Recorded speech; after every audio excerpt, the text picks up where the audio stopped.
and indicating a clear erosion of support as the year has progressed. So I think, look, my theory on what's leading to this now, because the Democrats aren't resisting in a way that would drive these numbers down further. I don't think the media is doing a particularly great job. So I think that the decline, I think that's closely linked to prices starting to go up because of the tariffs, which we've already seen, right? Stock market being incredibly volatile, plummeting like seemingly every week. It'll come back up and then it plummets again. And the cost of goods going up. I think that's probably the biggest factor. Also, look, he used to be like plus 15 on immigration. Now he's like -2. And that's because people know about Kilmar Abrego Garcia. They know about shipping innocent people to a concentration camp in El Salvador. But again, I can't stress this enough. Politics is the art of repetition. You have to hammer him on this over and over and over and drive those numbers down as much as possible. Similarly, in the realm of the U.S. economy, once a strength for Trump, only 42% now give him positive marks, while 54% rate his performance as poor or terrible. So he's underwater 12 points on the economy. This marks a notable decline from April, when economic approval briefly ticked up. Trump fares even worse on issues like healthcare and the national debt. Only 38% of Americans believe he's handling healthcare well. Yeah, because they're stripping healthcare from millions of people with their big, beautiful bill. $800 billion cut, more than that, to Medicaid. So, shit, he shouldn't even be at 38%. While 53% disapprove of his position on healthcare. On the national debt, a significant gap remains, with just 42% approving and 54% disapproving. That's probably because we learned about how much he's adding to the debt with the big, beautiful bill. His approach to safeguarding democracy has also drawn criticism, with a 6-point deficit between positive 47% and negative 53% ratings, though this reflects a slight improvement from April. Even in areas like China-U.S. competition, where Trump previously maintained relatively balanced support, sentiment has tilted more negatively. As of May, 53% disapprove of his handling of the issue compared to 45% who approve. So look at this. How has Trump's approval rating changed since January? And you can see the disapproval goes up, up, up, up, up. The approval goes down to down to down to down. And that trend should continue as long as the media tells the truth and as long as the Democrats fight. And I'm more concerned about the latter of those two things. I don't think the media does a phenomenal job, but the Democrats have really, many of them have been very hands-off, and that's a real problem. And then you can see here his job approval rating. You saw this was the disapproval peak was, looks like April? Yeah, probably, around Liberation Day, I would guess. And then now he's still massively underwater, but look, again, there's no excuse. The disapproval should be climbing. The approval should be sinking more and more. So I have more for you. This is from Harry Enton over on CNN. He's got some numbers for us. Let's watch. I'm a Buffalo Bills fan, so I know what losing feels like, and I will tell you that the courts have halted Trump's admin agenda a huge number of times. What are we talking about? We're talking about at least 181 times that they have at least temporarily, halted Trump's agenda. That is a huge number. By the way, MAGA cites this number as if to suggest, see, they treat Trump unfairly harsh. They blocked him 181 times. And it's like, no, he was blocked 181 times because he was doing 181 illegal things. And in fact, I would argue this number's low. He's probably done 400 wildly illegal things, and they let him get away with some of them, right? These are conservative-leaning courts. So for them to block him 181 times, your decisions have to be horrifically illegal. Give you that in percentage terms. In over 50% of the cases that are presented to courts, the Trump administration agenda has been halted, at least temporarily.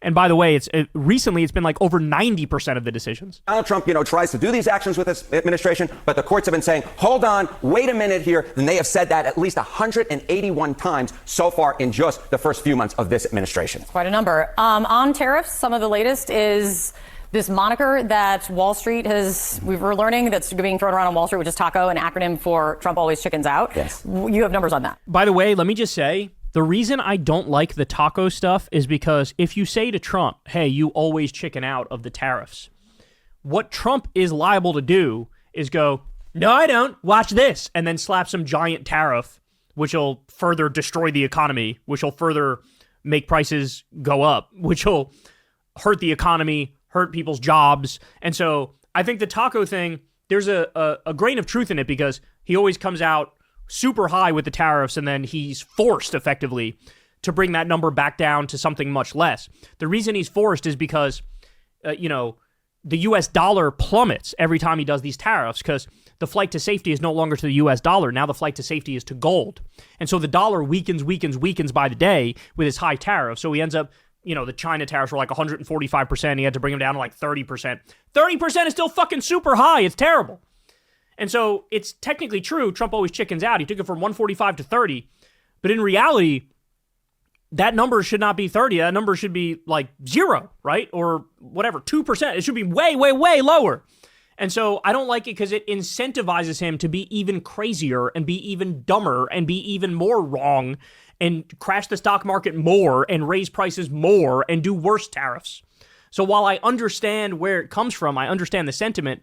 When people started like really pushing that, I was like, the impact of this is going to be that he's going to do some insane tariffs and then stick to it and fuck us all. Just TACO, an acronym for Trump always chickens out. Yes. You have numbers on that. Yeah, okay. So one of the things, you hear these things going on, you say, okay, is this actually entering the mainstream culture? And we can see this right here in Google searches. The top term that was Googled with Donald Trump on Thursday was TACO. It was TACO. Indeed, get this, the terms Trump and TACO Googled together up through the roof. Get this, 9,900% increase on Thursday versus Tuesday. It's so crazy because you never know the things that are going to stick, right, in the public consciousness. You never know. And then this thing comes along and for whatever, it just sticks. It just sticks. 9,900% increase? Jesus. So if you are wondering whether or not this Trump always chickens out and the acronym TACO actually has entered the mainstream, well, Google gives it away. It 100% has. And this to me is quite troubling for Donald Trump because obviously he trades on his name. He trades on the idea that he does what he says. And if all of a sudden you're associating Trump always chickens out with Donald Trump, well, that is no bueno. So one of the things that you hear from the president and his allies is what's being blocked. What he's doing is exactly what he promised on the campaign trail and exactly, he says, what Americans voted for and put him in the White House again to do. How do you relate? How does it relate? And what are you saying in terms of how Americans feel about the president and campaign promises? Right, exactly right. If the injunctions are being put in by courts, if all of a sudden he's always chickening out when it comes to his, tariffs, then all of a sudden Donald Trump can't actually do what he promised to do. And that, of course, is Donald Trump's bread and butter. And, even before the TACO acronym came into effect, our CNN poll asked, good at keeping campaign promises. Look at this. Just 48% of Americans said that Donald Trump was good at keeping campaign promises. Joe Biden's number in April of 2021 was actually higher than that. Wow. Biden straight up draxing Trump on keeping campaign promises. Holy cow. Higher than that at 59%. Now, obviously, that Biden number would go down during his administration. But if you compare where Donald Trump is right now in his presidency to where Joe Biden was in his presidency, Donald Trump's trademark is keeping campaign promises, and less than 50% of Americans say he's doing a good job, and north of 50% of Americans saying he's doing a bad job on the thing that should be a hallmark for Donald Trump, and he is failing at that in the minds of the American public right now.